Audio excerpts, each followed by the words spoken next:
कोल्हा आणि द्राक्षे. एका जंगलात एक कोल्हा राहायचा.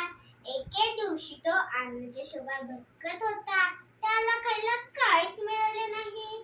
तो फिरत फिरत एका द्राक्षाच्या मळ्यात जाऊन पोचला.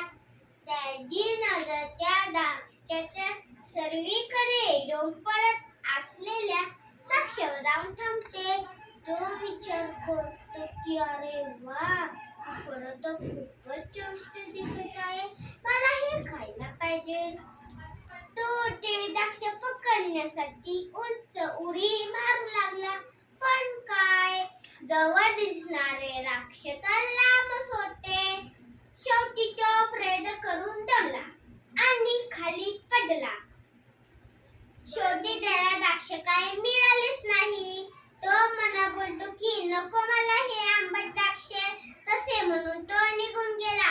तात्पर्य, जेव्हा एखादा मूर्ख एखाद्या वस्तूला मिळू शकला नाही तर तो